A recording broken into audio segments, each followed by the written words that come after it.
Assalamualaikum warahmatullahi wabarakatuh. Di sini saya akan mempresentasikan penerapan theorema Bayes dalam kehidupan sehari-hari saya.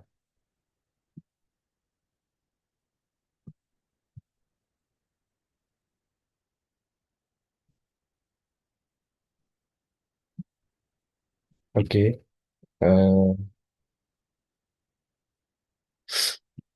perkenalkan nama saya Farel Adrian Bronto Putra, mata kuliah Teori Probabilitas, dan saya paralel D dengan NPM 25032010174. Nah, tema saya kali ini adalah mencari penyebab penyakit telinga yang saya alami sendiri.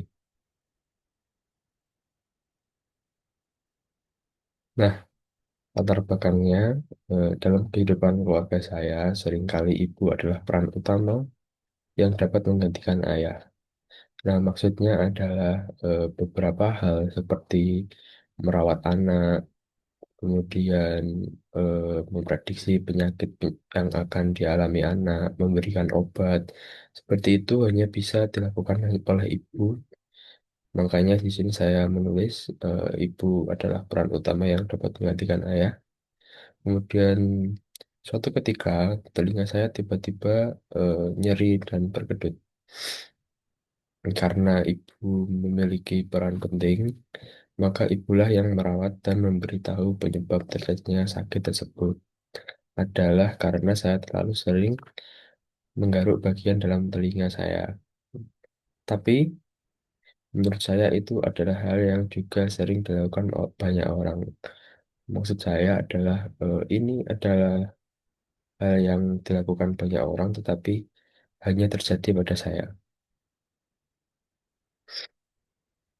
Nah, di sini ada probability-nya. Yang pertama adalah penyakit disebabkan karena sering menggaruk telinga. Kemudian penyakit disebabkan karena infeksi bakteri atau virus. Di sini probability-nya yang pertama B1 adalah 0,4 dan B2 adalah 0,6 atau 60%.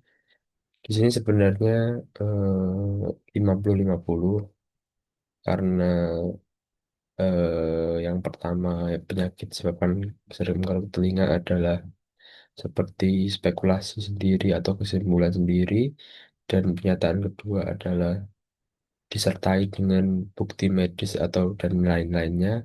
Makanya saya lebih memperbesar yang ada kepastiannya, yaitu di poin kedua.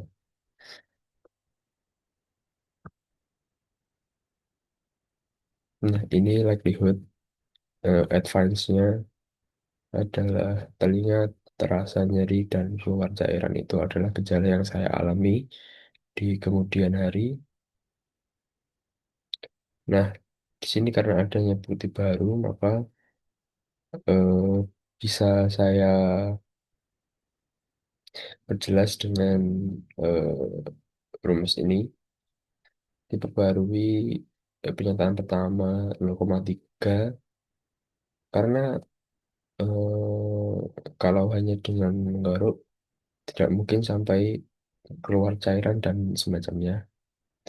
Kemudian pernyataan kedua 0,8 sangat mungkin disebabkan oleh bakteri atau virus karena sudah ada bukti baru yang keluar cairan, maka kemungkinan besarnya, kemungkinan yang paling masuk akalnya adalah karena bakteri atau virus.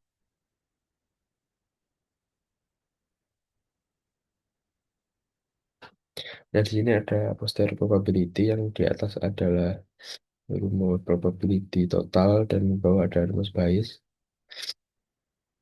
Dan itu adalah rumusnya. Jadi yang di kiri adalah pernyataan, yang di kanan adalah pernyataan yang sudah diperbarui. Rumusnya itu 0,3 dikali 0,4 ditambah 0,8 dikali 0,6, ketemunya adalah 0,60 atau 0,6. Itu adalah probabilitas total. Kemudian yang diperbarui rumusnya seperti itu menjadi pernyataan pertama 0,20 dan Pernyataan kedua 0,8.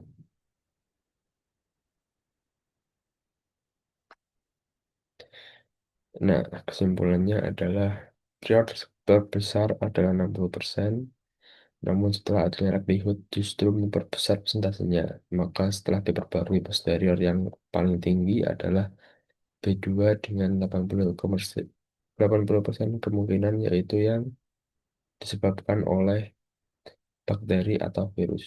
Nah, yang tadi kan pernyataan pertama itu kan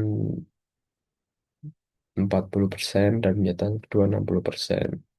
Namun, setelah adanya bukti baru, pernyataan pertama turun menjadi 20% dan pernyataan kedua naik menjadi 80%. Nah, ini membuktikan bahwa eh, bukti medis itu lebih akurat daripada eh, spekulasi sendiri, yaitu yang menggaruk telinga itu, dan terbukti bahwa jika ada bukti medis, maka bukti medislah yang akan lebih besar persentasenya. Oke, sekian dari saya. Mohon maaf apabila ada kekurangan kata atau kesalahan bercakap. Mohon izin Pak Dias. Dan terima kasih. Wassalamualaikum warahmatullahi wabarakatuh.